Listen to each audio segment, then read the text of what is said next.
The scent of roasting venison filled the rough-hewn cabin when Gideon Ross pushed through the door that October evening in 1872, his boots heavy with mountain mud and his mind weary from 3 days tracking elk through the Wind River Range. He stopped short, muscles tensing beneath his buckskin shirt, his hand instinctively moving toward the knife at his belt, before his eyes registered what should not have been there: a woman standing at his stone hearth, tending his fire, cooking his meat. She turned at the sound of his entrance, and Gideon found himself staring into eyes the color of creek water over smooth stones, wide with something that might have been fear or might have been defiance. He could not quite tell which.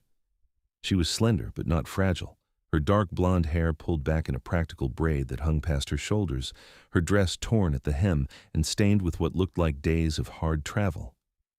Dirt smudged her cheek, and her hands, he noticed, were raw and red from cold.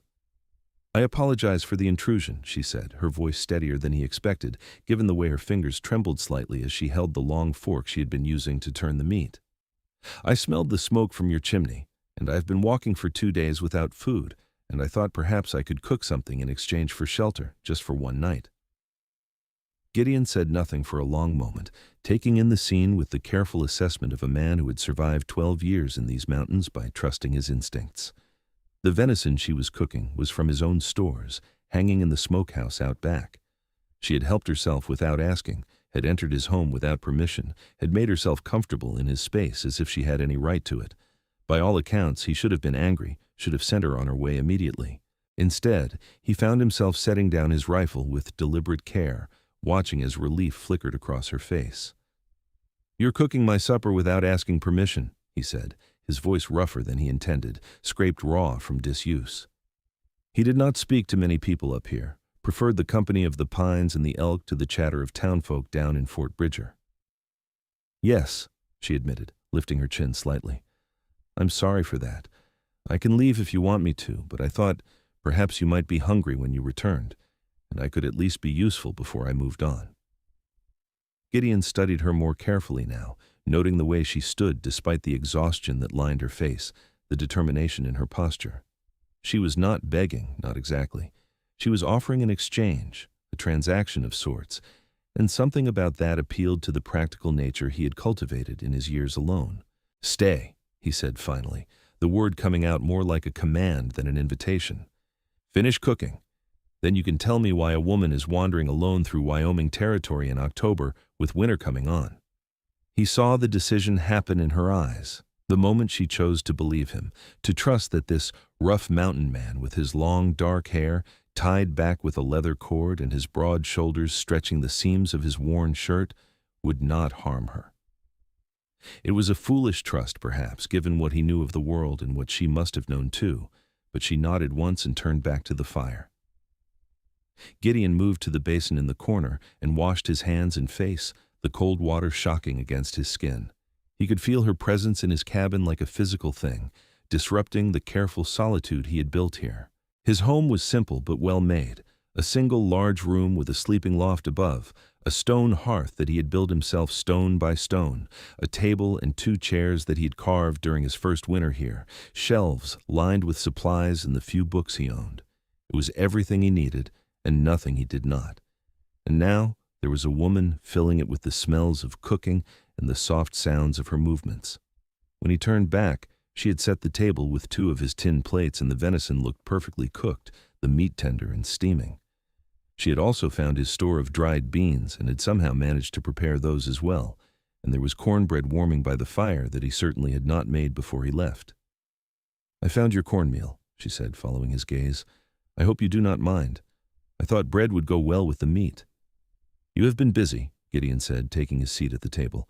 She hesitated, uncertain, until he gestured to the other chair. "Sit. Eat. You said you have not had food in 2 days." She sat carefully, as if afraid the chair might disappear beneath her, and when she took her first bite of venison, Gideon saw the way her eyes closed briefly in relief, in gratitude, in the simple pleasure of hunger being satisfied. They ate in silence for a while, the only sounds the crackling of the fire and the scrape of utensils against tin. "My name is Kira Lawson," she said finally, setting down her fork. "I came from a wagon train that was heading to California. We were attacked 3 weeks ago by bandits near South Pass. They killed most of the men, took the horses and supplies, and left the rest of us to fend for ourselves." Gideon felt his jaw tighten. He knew of such things, had heard stories when he made his infrequent trips to Fort Bridger for supplies. The territory was harsh and lawless in many places, and wagon trains were easy targets for desperate men. "The other women?" he asked. "Scattered," Kira said, her voice hollow now, remembering. "Some went back east with a military patrol that came through a week later. Some went on to Fort Bridger. I started with them, but then I thought about what would be waiting for me there. I have no money, no family, no prospects.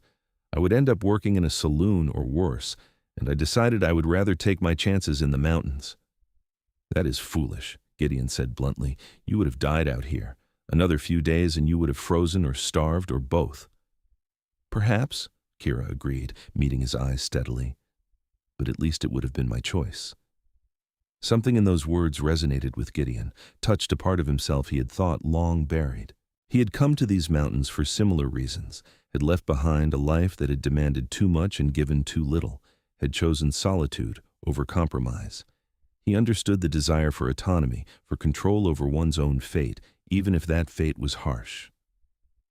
"How old are you?" he asked. 22, she said. "Old enough to know my own mind." Gideon nodded slowly.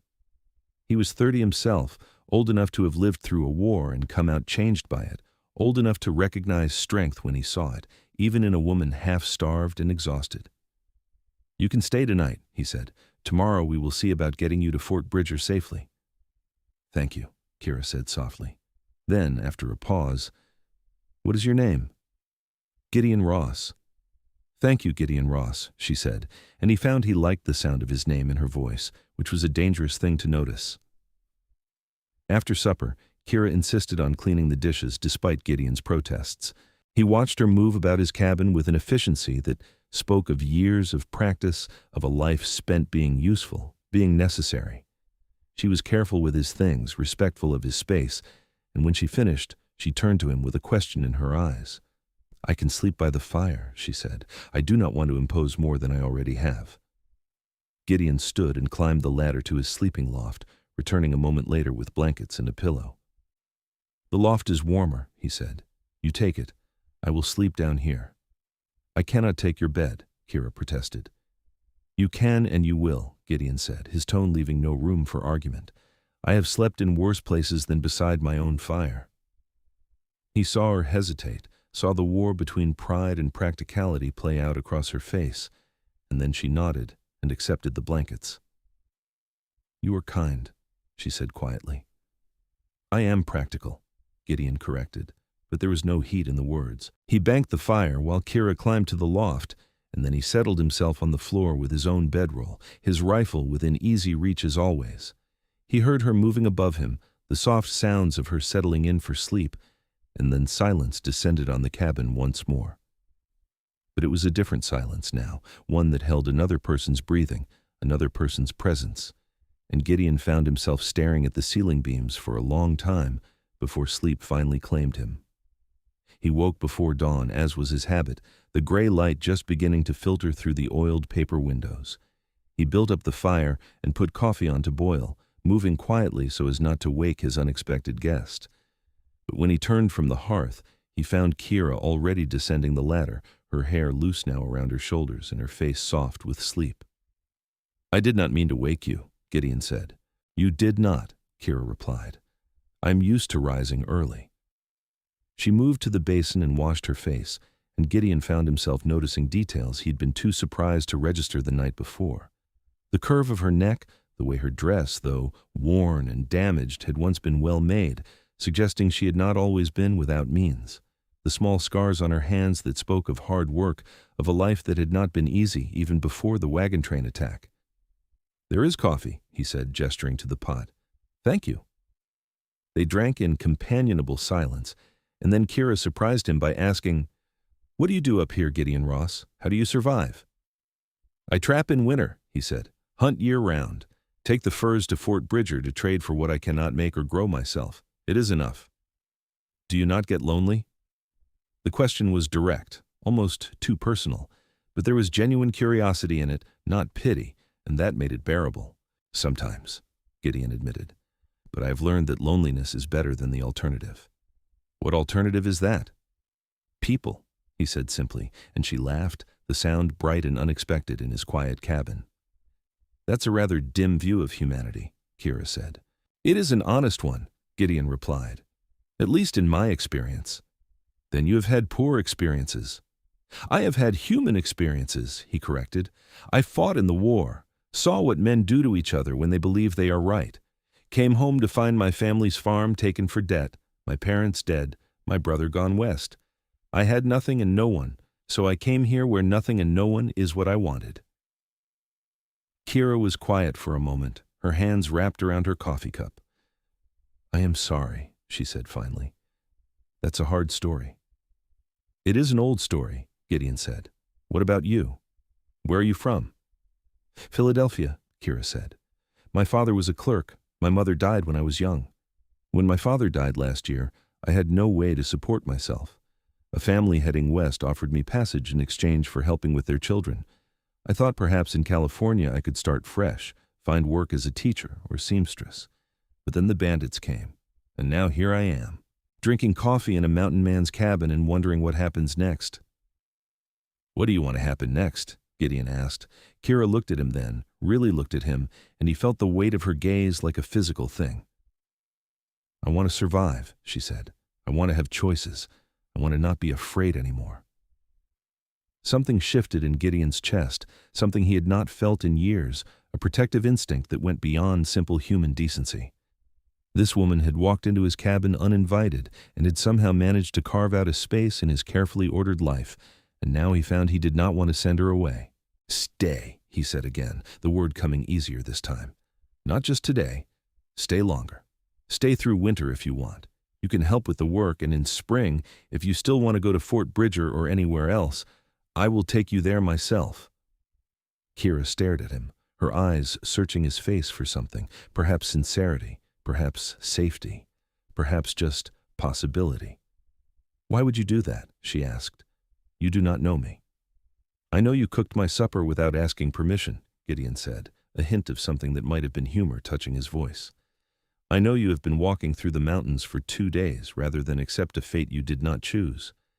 I know you are strong enough to survive what would have killed most people. That is enough. You could be a terrible person, Kira pointed out.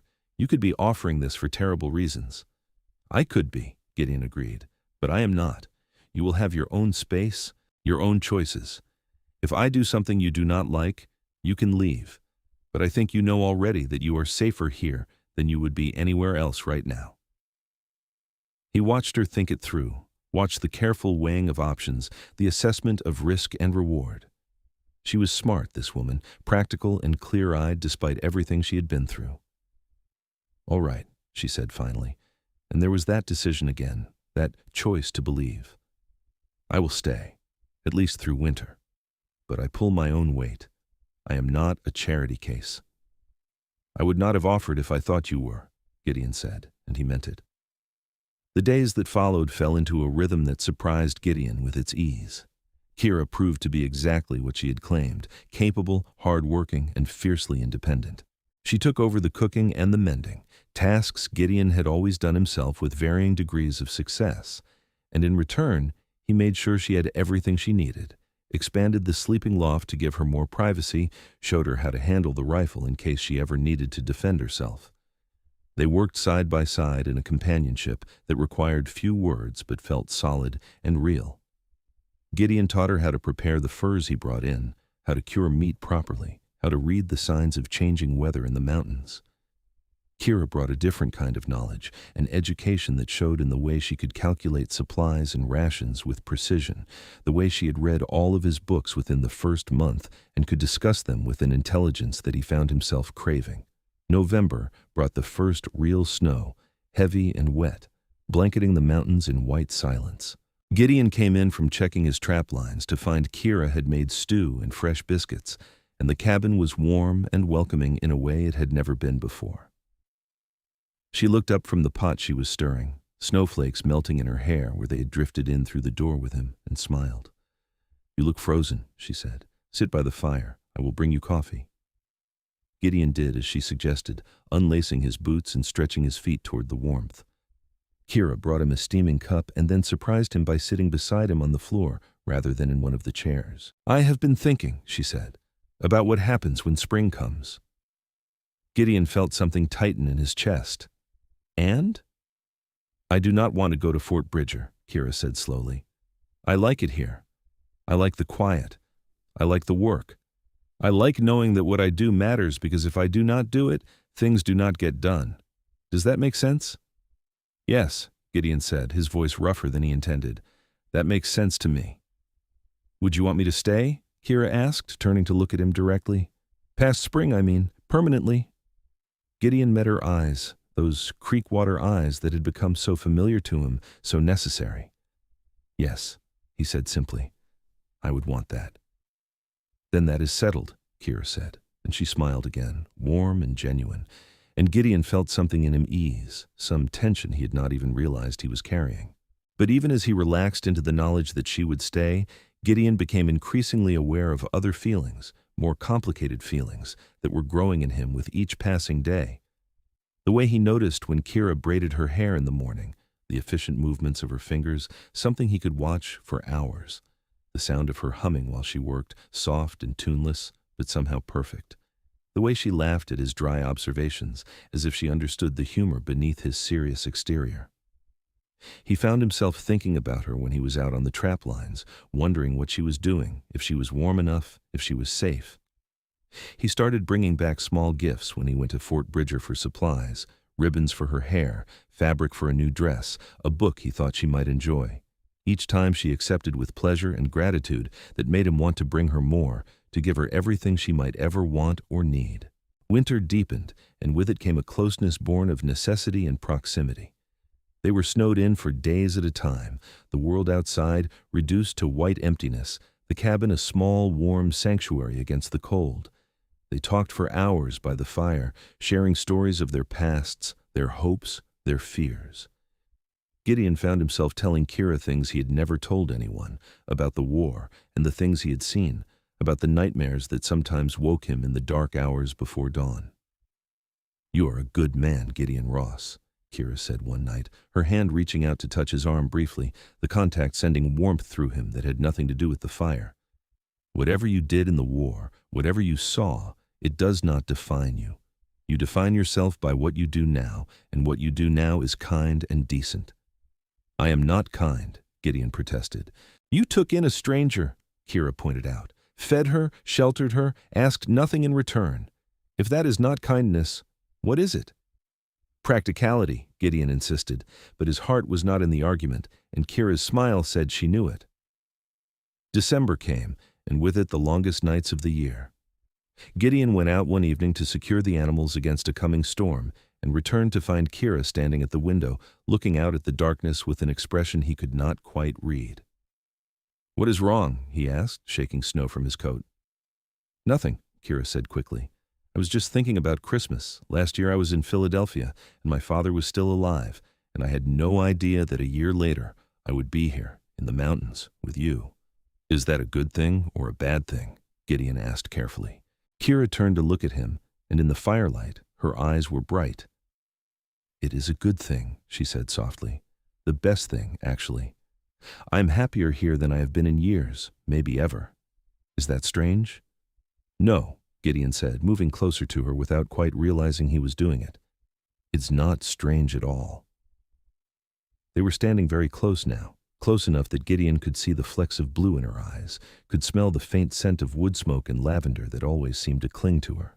His hand lifted almost of its own accord, his rough fingers gentle as they touched her cheek.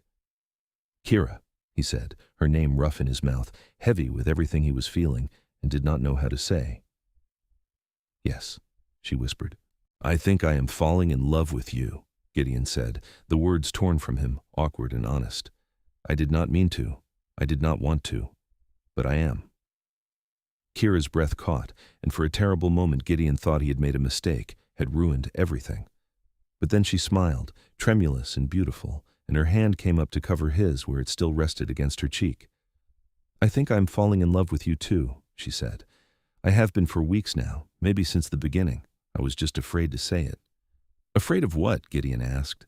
"Afraid you did not feel the same. Afraid I was just convenient, just someone to fill the silence. Afraid that if I said it out loud, the spell would break and I would wake up and find this was all a dream." "It is not a dream," Gideon said firmly. "This is real. You are real. What I feel for you is real." He kissed her then, his first kiss since he could not remember when, and it was everything and nothing like he expected. Kira's lips were soft and warm, tasting of coffee and honey, and when she sighed against his mouth, he felt it in every part of his body. His arms came around her, pulling her close, and she melted into him as if she belonged there, as if this was what they had been moving toward since that first night when she had cooked his supper without asking permission. When they finally broke apart, both breathing hard, Kira rested her forehead against his chest and Gideon held her, one hand stroking through her hair, marveling at the softness of it, at the simple perfection of having her in his arms. "Stay with me," he said, knowing it was too soon, not caring. "Not just through winter, forever. Marry me." Kira pulled back to look up at him, her eyes wide. "Gideon, we have only known each other a few months." "I know," he said, "but I also know that I love you. I know that I want to wake up every morning and see you in my home. I know that when I'm out on the trap lines, all I think about is getting back to you. I know that before you came, I was just surviving, but now I'm living. Is that not enough?" "More than enough," Kira said, tears spilling down her cheeks now, but she was smiling. "Yes, yes, I will marry you." Gideon kissed her again, deeper this time, pouring everything he felt into it, all the loneliness and the longing and the love that had taken him by surprise. Kira responded with equal fervor, her hands fisting in his shirt, pulling him closer, and Gideon felt something in him click into place. Some piece of himself he had not known was missing suddenly found. They made plans that night, sitting by the fire with Kira tucked against Gideon's side, his arm around her shoulders, her head on his chest. They would go to Fort Bridger in the spring when the passes were clear, find a preacher to marry them properly. They would expand the cabin, add a room for children when they came. They would build a life together, here in the mountains where they were both free from the expectations and judgments of the world below. "I never thought I could be this happy," Kira said softly. "After my father died, after the wagon train, I thought the best I could hope for was survival. But this is so much more than survival. This is life," Gideon agreed. "Real life." Christmas came and went quietly. Gideon surprised Kira with a necklace he had carved from elk bone, a delicate thing that had taken him hours to make, working late at night when she was asleep. She cried when he fastened it around her neck, and then gave him her own gift. A new shirt she had sewn in secret, stitching by the fire while he was out, embroidered with a subtle pattern along the collar that he recognized as Pennsylvania Dutch, a piece of her past that she was sharing with him. They kissed under the pine boughs Kira had brought in to decorate, and Gideon thought he had never known such contentment, such perfect peace. January brought bitter cold and heavier snows. Gideon stayed close to the cabin, reluctant to be away from Kira for long, and she seemed to feel the same. They existed in a bubble of warmth and love, the outside world forgotten, irrelevant. They talked about their future, about the children they would have, about the life they would build together. "I want at least 3, Kira said one evening, curled up beside Gideon on the floor, his arm around her. "Children, I mean." 3 is a good number, Gideon agreed, though they will grow up wild out here, running through the mountains like young elk. "Good," Kira said firmly. "Let them be wild and free. Let them know what it is to choose their own path." "Like their mother," Gideon said, kissing the top of her head. "Like both their parents," Kira corrected. February was harder. A storm came through that lasted nearly a week, the wind howling around the cabin, the snow piling up higher than the windows. They were trapped inside, the cold so intense that even with the fire roaring, frost formed on the walls. Gideon held Kira through the worst of it, both of them bundled in every blanket they owned, and told her stories to keep her mind off the storm, tales of his childhood, of better times before the war. When the storm finally broke, the world outside was transformed, silent and pristine under 6 feet of fresh snow. Gideon dug them out, his muscles straining with the effort, and when he finally cleared a path to the smokehouse and the woodshed, he came back in to find Kira had made his favorite stew, and was waiting for him with hot coffee and a smile that warmed him more than any fire could. "You are my hero," she said, only half teasing, and Gideon pulled her close and kissed her, tasting love and home on her lips. March brought the first hints of spring, the snow beginning to melt in earnest, water running everywhere, turning the world into mud and slush. But it also brought renewed energy, a sense of possibility. Gideon began working on expanding the cabin, cutting trees and dragging them down the mountain, preparing to add the additional room they would need. Kira worked beside him when she could, helping to strip bark, hauling smaller logs.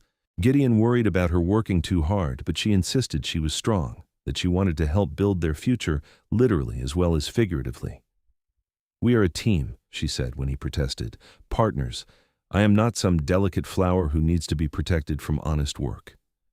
"I know that," Gideon said, "but I love you, and I want to keep you safe."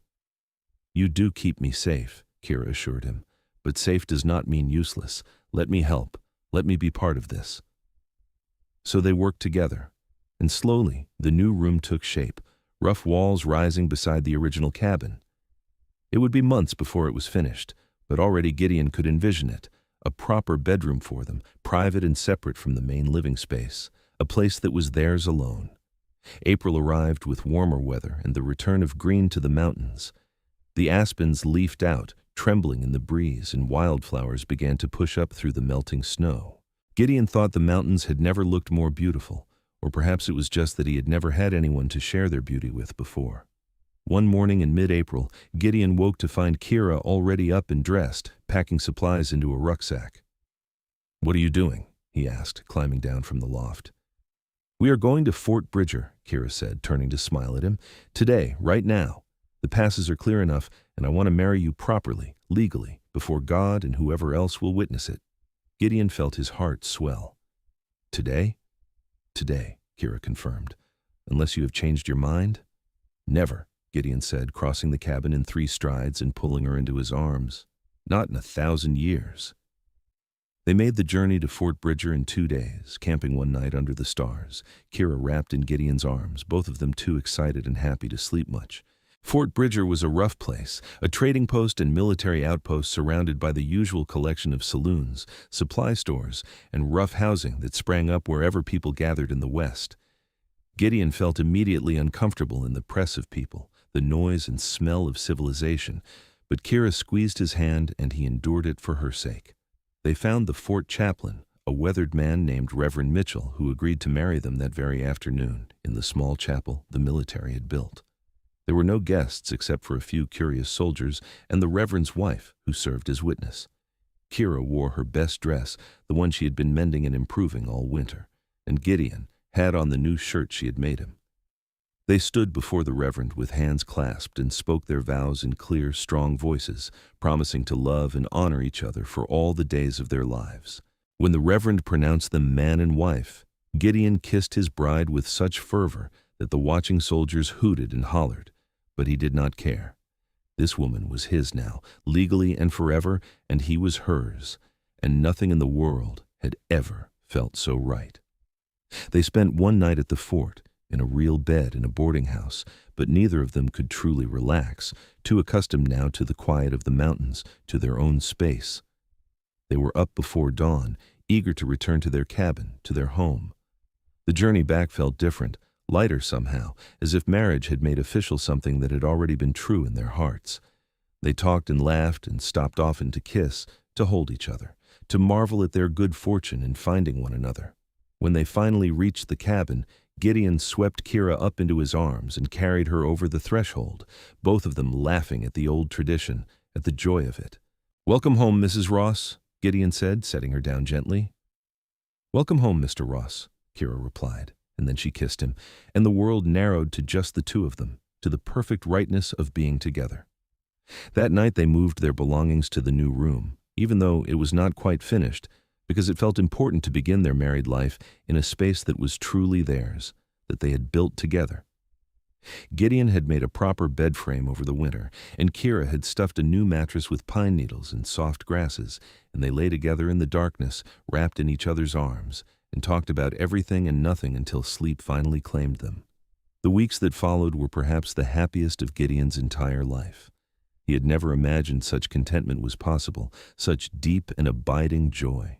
Every day with Kira felt like a gift, from the early morning hours when they woke tangled together to the evenings when they sat by the fire and read aloud to each other, to the nights when they loved each other with a passion and tenderness that left them both breathless.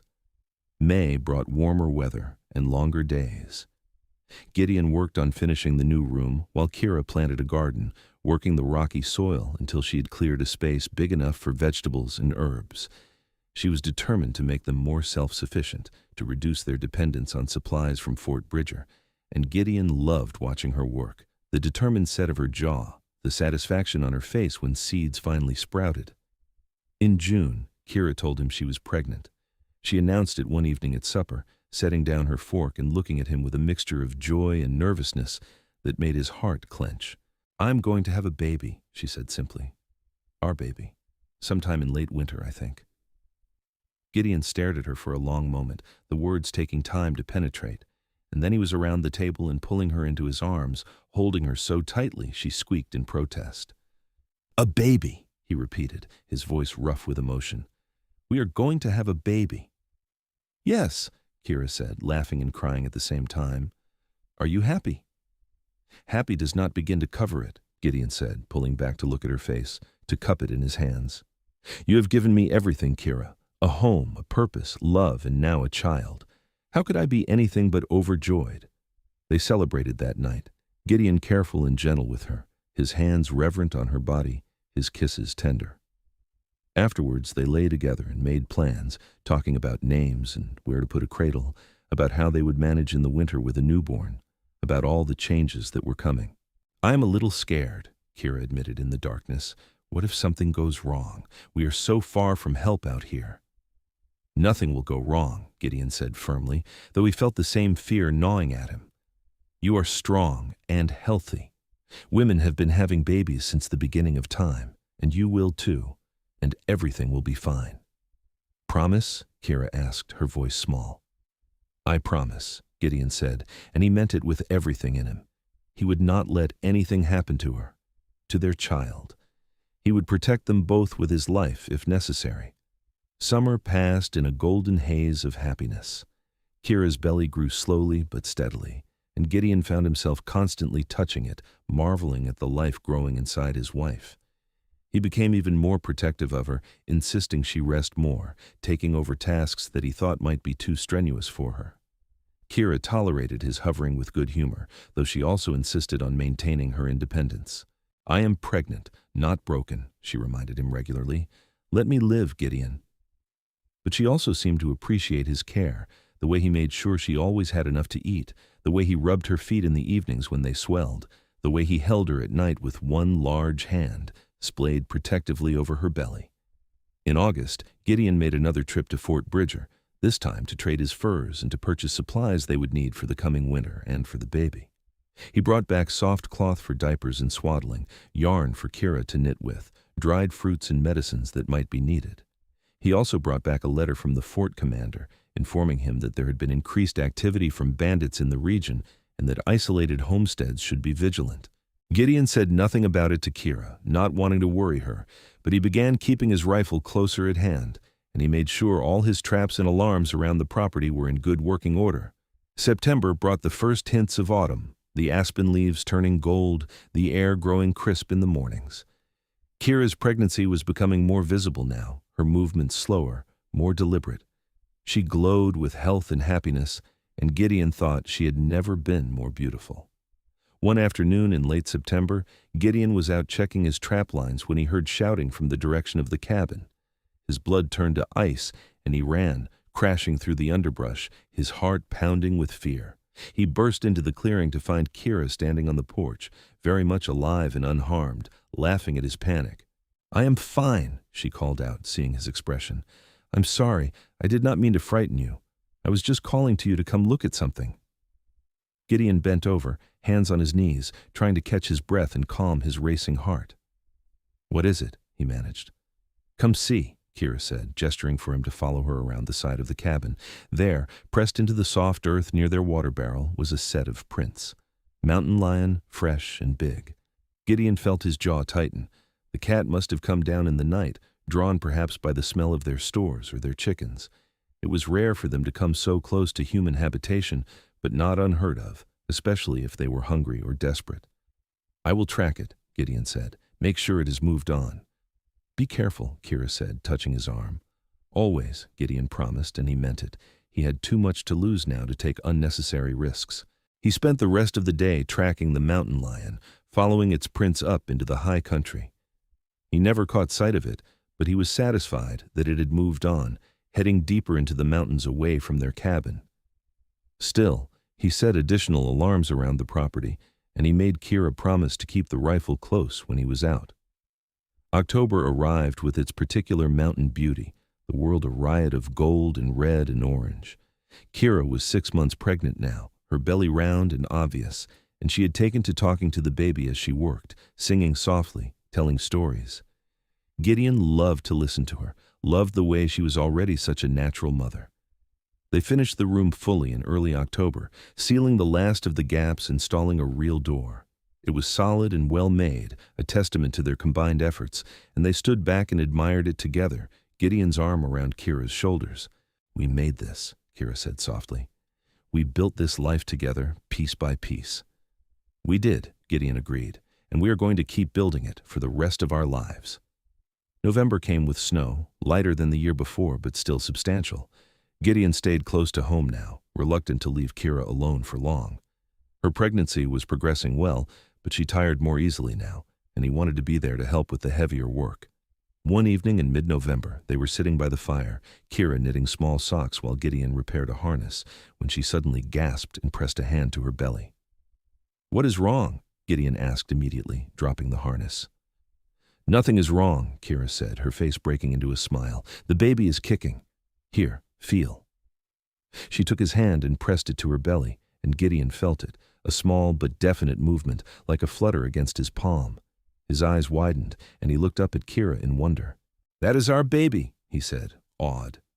"That is our baby," Kira confirmed, and they both laughed, giddy with joy and anticipation. December was harder. The snows were heavy and the cold intense, and Kira struggled with the final months of her pregnancy. She was uncomfortable and restless, unable to sleep well, and Gideon did everything he could to make her more comfortable. He made her special teas, rubbed her aching back, held her through the long nights when she could not sleep. "I am sorry," Kira said one night, tears streaming down her face. "I know I am being difficult." "You are growing a human being inside you," Gideon said gently, wiping away her tears. "You are allowed to be difficult. You are allowed to be whatever you need to be." "I love you," Kira said. "I love you too," Gideon replied, kissing her forehead. "More than I can say." Christmas came again, their second together, and it was quieter than the year before, but no less meaningful. Gideon had carved a cradle, working on it in secret for months, and he presented it to Kira on Christmas morning. She cried when she saw it, running her hands over the smooth wood, the careful joints, the love that had gone into every detail. "It is perfect," she said. "You are perfect." "Far from it," Gideon said, "but I am trying to be worthy of you and our child." January 1874 arrived with brutal cold and heavy snows. Kira was 9 months pregnant now, huge and uncomfortable and ready for the baby to come. Gideon was a nervous wreck, jumping at every sound, watching her constantly for signs that labor might be starting. It began on a quiet afternoon in late January. A week of unseasonably mild weather had settled over the mountains, melting some of the snow and bringing a false sense of spring. Kira was resting on the bed when her water broke, soaking through her dress, and she called out to Gideon, her voice calm but urgent. "It is time," she said when he rushed in. "The baby is coming." Gideon felt panic rise in his throat, but he forced it down. He had prepared for this, had gathered supplies, had talked to the fort doctor on his last trip about what to expect. He could do this. He had to do this. He helped Kira change into a clean nightgown and got her settled on the bed with pillows supporting her back. He built up the fire until the room was warm, boiled water, laid out clean cloth and the few medical supplies he had. And then he sat beside his wife and held her hand and tried to be strong for her. Labor lasted through the afternoon and into the evening. Long hours of Kira breathing through contractions, gripping Gideon's hand so hard he thought she might break bones, but he did not care. He wiped her face with cool cloths, gave her water to drink, talked to her constantly, encouraging her, telling her how brave she was, how strong, how much he loved her. As night fell and the pains grew closer together, Kira began to scream, the sound tearing at Gideon's heart. He felt so helpless, could do nothing but be there, hold her, love her, pray to a God he was not sure he believed in that she would be all right, that the baby would be all right, that his family would survive this.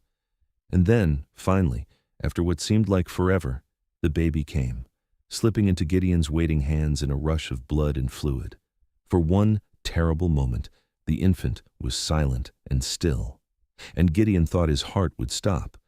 But then he remembered what the doctor had said, and he turned the baby over and rubbed its back firmly. And suddenly, there was a wail, strong and loud, and absolutely perfect. "Is it all right?" Kira asked weakly, trying to see. "Is the baby all right?" "The baby is perfect," Gideon said, his voice breaking with emotion. "You have a son, Kira. We have a son." He cleaned the baby quickly, wrapped him in soft cloth, and placed him in Kira's arms. She looked down at their son, at his red face and dark hair and tiny fists, and she began to cry, tears streaming down her exhausted face. "Hello, little one," she whispered. "I'm your mama, and this is your papa. We have been waiting so long to meet you." Gideon sat beside them on the bed, his arm around Kira, his hand touching their son's head with infinite gentleness. He had never felt anything like this. The overwhelming love, the fierce protectiveness, the sense that his life had just gained new and profound meaning. "What should we name him?" Kira asked. They had discussed names endlessly over the months, but now that the baby was here, those names seemed inadequate. Gideon looked at his son, at his wife, at the family they had created, and he thought about what had brought them here, about the choices and chances that had led to this moment. "James," he said finally. "James Ross, for new beginnings." "James," Kira repeated, trying it out. "Yes, that is perfect." The next days were a blur of exhaustion and overwhelming joy. Kira recovered slowly from the birth, and Gideon did everything, caring for her and the baby both, cooking and cleaning and tending to James with a gentleness that surprised even himself. The baby was healthy and strong, with a good pair of lungs that he exercised frequently. But Gideon did not mind the sleepless nights, the constant demands. This was his son, his family, and he would do anything for them. February brought more snow, but inside the cabin it was warm and full of life. Gideon watched Kira with James, the way she nursed him, the way she held him against her shoulder and patted his back until he burped, the way she sang to him in the quiet hours of the night, and he fell even more deeply in love with her than he had thought possible. "You are such a good father," Kira told him one evening, watching as he walked James around the cabin, bouncing him gently to soothe his fussing. "I am trying," Gideon said. "I want to give him everything, to give you both everything." "You already have," Kira assured him. "You have given us love and safety and a home. That is everything that matters." March brought the first real signs of spring, and with it came a sense of renewal. James was growing, filling out, becoming more alert and responsive. He had Kira's eyes, those creek water eyes that Gideon loved, and he had Gideon's dark hair and strong build even as a baby. They fell into new rhythms as a family of three. Gideon went back to checking his trap lines, but he never stayed gone long, always hurrying back to his wife and son. Kira gradually regained her strength, and soon she was back to managing the household with her usual efficiency, though now with a baby on her hip or sleeping in the cradle Gideon had made. One afternoon in April, Gideon returned from Fort Bridger with supplies and news. "They are saying the railroad will reach Wyoming territory within the next year or two," he told Kira as they unpacked the goods he had traded for. "Everything is going to change." "Do you think we should move?" Kira asked, concern in her voice. "Go further into the mountains, away from civilization?" Gideon considered the question seriously. Part of him wanted to say yes, to retreat further into the wilderness, to protect their peace and solitude. But another part of him, the part that had grown and changed since Kira had entered his life, recognized that they could not run forever. "No," he said finally. "I think we stay. We have built something good here, and I do not want to run from progress. Let the railroad come. Let civilization expand. We will adapt." "Are you sure?" Kira asked. "I am sure," Gideon said, pulling her close, careful not to squash James, who was sleeping against her shoulder. "As long as I have you and our son, I can face anything." The summer of 1874 was full and rich. James grew rapidly, becoming more aware of his surroundings, beginning to smile and babble. Gideon spent hours playing with him, making funny faces, talking to him in a soft voice that no one but Kira and James ever heard. Kira's garden flourished, providing them with fresh vegetables, and they lived in a state of contentment that felt almost magical. In August, Kira told Gideon she was pregnant again. "Already?" Gideon asked, surprised but pleased. "Already," Kira confirmed, laughing at his expression. "What can I say? You are very persuasive." "I love you," Gideon said, kissing her deeply. "I love you too," Kira replied, "and I love our life. All of it." The second pregnancy was easier than the first in some ways, harder in others. Kira knew what to expect now, which removed some of the fear, but she was also chasing after a toddler while growing another baby, which left her exhausted. Gideon did everything he could to help, taking James on his rounds when weather and safety permitted, giving Kira time to rest. James took his first steps in September, stumbling across the cabin floor into Gideon's waiting arms. They both cheered, and James laughed with delight, his whole face lighting up, and Gideon felt his heart swell with pride and love. October brought the usual mountain beauty, and Kira was 4 months pregnant now, feeling well despite the demands of caring for James. They had settled into a comfortable rhythm as parents, working together seamlessly to manage their household and their son. One evening, as they sat by the fire with James playing at their feet, Kira leaned her head on Gideon's shoulder and sighed contentedly. "Do you ever miss your old life?" she asked. "The solitude, the simplicity?" Gideon thought about it for a moment, remembering the man he had been 2 years ago, alone and isolated, wanting nothing to do with the world. "No," he said honestly. "I thought that was what I wanted, but it was not. This is what I wanted. I just did not know it yet. You showed me that life is better when it is shared." "You showed me the same thing," Kira said softly. "I was so lost when I stumbled into your cabin that day. I'd given up on everything, hope, happiness, love, and then you told me to stay, and I decided to believe you, and it changed everything." "Best decision you ever made," Gideon teased gently. "See, second best," Kira corrected. "The best decision I ever made was cooking your supper without asking permission." They both laughed, and James looked up from his toys and laughed too, not understanding but wanting to be part of their joy, and Gideon thought about how far they had come, how much they had built together from nothing. Winter came again, their third together, and this time it felt comfortable and familiar rather than daunting. They had plenty of supplies, the cabin was warm and secure, and they had each other. James was walking everywhere now, getting into everything, and his constant chatter and laughter filled the cabin with life and joy. Kira's pregnancy progressed smoothly, and in late February 1875, their second son was born. This birth was faster than the first, and Gideon was better prepared, less panicked. The baby arrived in the early morning hours, and when Gideon placed him in Kira's arms, she smiled tiredly and said, "Hello, little one. Welcome to the family." They named him Thomas, and he was different from James in temperament from the start, quieter and more serious, but equally loved. James was fascinated by his new brother, wanting to touch him constantly, to help with everything, and Gideon and Kira spent considerable energy keeping the enthusiastic toddler from accidentally smothering the infant with affection. The years that followed were full and busy. Gideon expanded their homestead, adding a barn and a larger garden, bringing in chickens and a few goats. Kira taught James his letters, reading to him every evening, instilling in him her love of learning. Thomas grew from a quiet baby into a thoughtful child who preferred watching the world to participating in it, a contrast to his energetic brother. In 1877, Kira gave birth to their first daughter, and Gideon held the tiny girl in his large, rough hands and felt something in his chest expand beyond what he had thought possible. They named her Sarah, and she was perfect, with Kira's blonde hair and Gideon's strong features, and both her brothers immediately became fiercely protective of her. The railroad did come to Wyoming, just as the fort commander had predicted, and with it came more people, more towns, more civilization. Fort Bridger grew into a real settlement, with schools and churches and proper stores. Gideon and Kira occasionally discussed moving closer to town, especially as the children got older and needed more opportunities, but they never quite brought themselves to leave the mountain cabin where their family had begun. Instead, they adapted. Gideon began guiding hunting parties, using his knowledge of the mountains to earn additional income.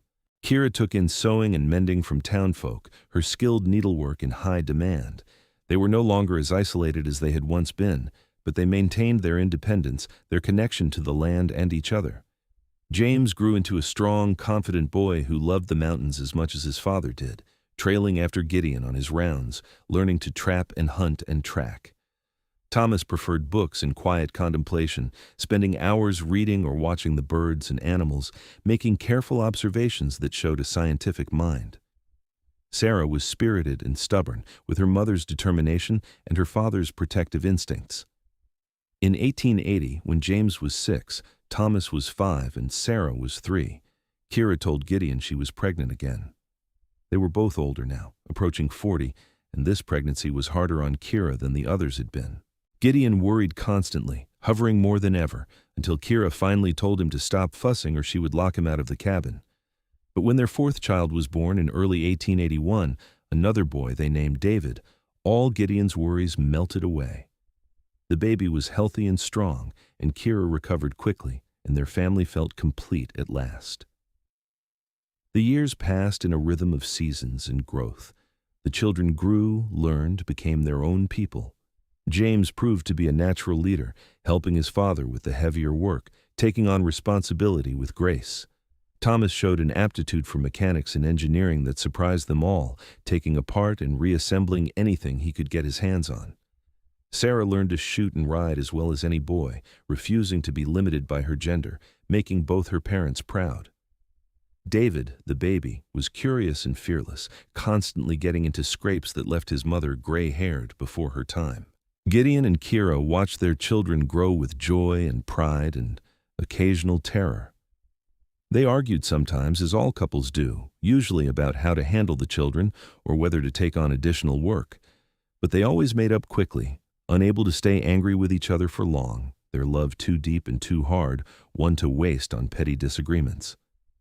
In 1885, James turned 11 and announced he wanted to attend the new school in Fort Bridger.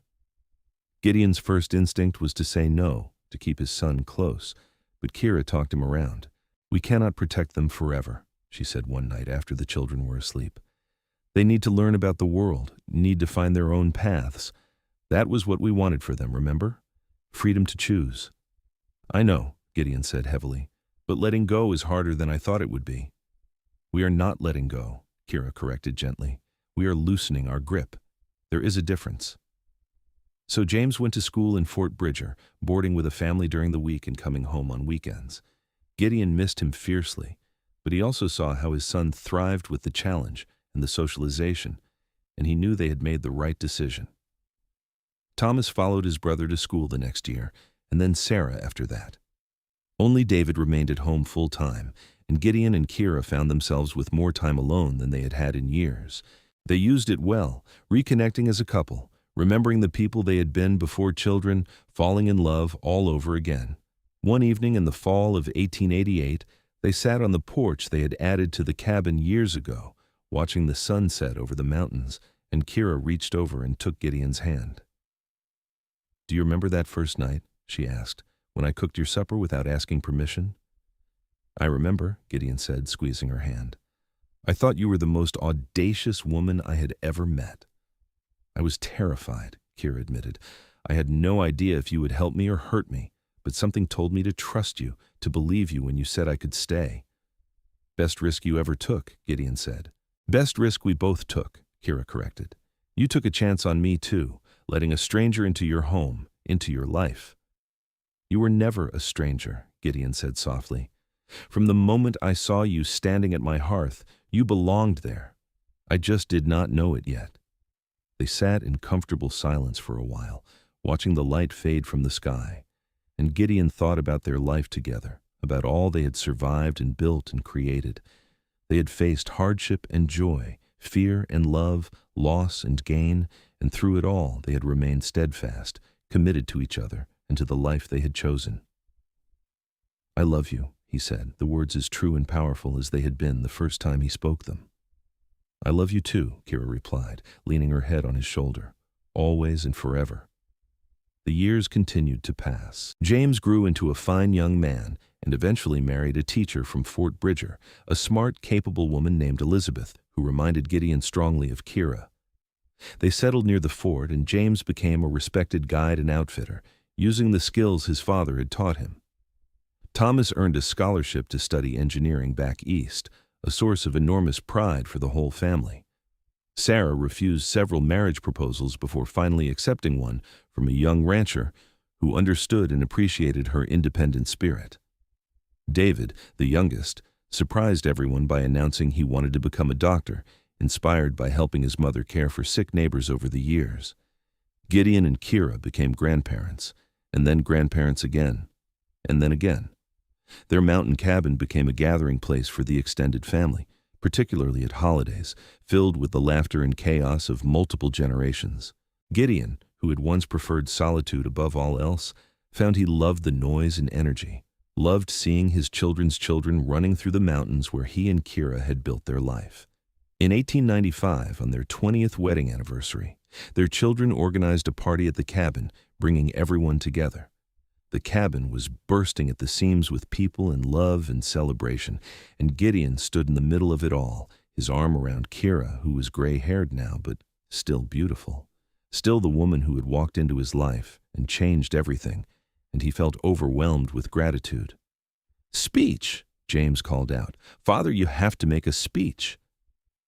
Gideon was not comfortable with public speaking, never had been, but he looked around at the faces of his family, at the life he and Kira had created, and he knew he needed to say something. 20 years ago, he began, his deep voice carrying through the room. "Your mother cooked my supper without asking permission. I could have sent her away. I probably should have, given the kind of man I was then. But instead, I told her to stay, and she decided to believe me, and that decision changed both our lives forever." He looked down at Kira, who was smiling up at him with tears in her eyes. "She taught me how to live, not just survive. She taught me that love is worth the risk, that family is everything, that opening your heart might be terrifying, but it is also the most important thing you can do. Every good thing in my life has come from that one moment, that one choice to trust and be trusted." He raised his glass. "To my wife, my partner, my love, thank you for staying, thank you for believing, thank you for everything." The room erupted in applause and cheers, and Kira kissed him, and their children and grandchildren surrounded them, and Gideon thought about how different his life might have been, how empty and cold, if not for the woman beside him. The next years were slower, quieter. Gideon and Kira were in their 60s now, and while they were still active and healthy, they felt the weight of age, the slowing down that comes with time. They spent their days in simple pleasures, tending the garden, reading together, watching the mountains change with the seasons, playing with grandchildren when they visited. On a crisp October morning in 1902, almost exactly 30 years after they had first met, Gideon and Kira walked together through the aspen groves near their cabin, the leaves golden and trembling in the breeze. They held hands like young lovers, comfortable in their silence, in their companionship. I have been thinking," Kira said as they paused at their favorite overlook, the valley spread out below them, "about how lucky we were, how easily things could have gone differently. If I had not found your cabin that day, if you had turned me away, if either of us had been too afraid to take the chance." "But we did not," Gideon said, pulling her close. "We found each other, and we chose each other, and we built this life together. That was not luck. That was courage and faith and love." "All three," Kira agreed, resting her head against his chest, listening to the steady beat of his heart. They stood there for a long time, two people who had found each other against all odds, who had created a family and a legacy from nothing but determination and love. The wind whispered through the aspens, and somewhere in the distance an elk bugled, and the mountains stood eternal around them, silent witnesses to their love story. Years later, when both Gideon and Kira had passed on to whatever comes next, their children and grandchildren would gather at the mountain cabin they had built and tell stories about them, about the mountain man who had been strong and silent and gentle with those he loved, about the woman who had been brave enough to cook a stranger's supper without asking permission, who had decided to believe when he told her to stay, about the love they had shared, deep and true and lasting, a love that had begun with a simple act of faith and had grown into something legendary. The cabin still stood, solid and weathered, surrounded by aspens and pines. Inside, new generations would gather, and they would cook at the same hearth where Kira had first made venison for a weary mountain man. They would sleep in the loft where two people had fallen in love. They would walk the same mountain paths, breathe the same clean air, watch the same magnificent sunsets. And they would remember that love, real love, is not about grand gestures or perfect timing. It is about seeing someone who needs help and offering it. It is about trust given and trust returned. It is about choosing to stay when leaving would be easier, about choosing to believe when doubt would be safer. It is about a woman cooking supper without asking permission and a mountain man saying stay, and both of them having the courage to see where that might lead. And in their case, it had led to everything. To laughter and tears, to children and grandchildren, to a life rich with meaning and purpose and love. It had led to exactly what both Gideon and Kira had been searching for without knowing it, a home not just in a place but in each other, a belonging that transcended circumstance and hardship and time itself. That was their legacy, passed down through generations. That love is possible even in the hardest circumstances, that family is what you build, not what you are born into, that courage comes in many forms, and that sometimes the most important thing you can do is simply decide to believe when someone tells you to stay. In the end, that was the story. She cooked his supper without asking permission. He told her to stay. She decided to believe him. And from that simple beginning, they built a life that mattered, a love that lasted, a family that carried their story forward into the future, keeping alive the memory of two people who had found each other in the wilderness and had chosen every day to keep finding each other again and again and again.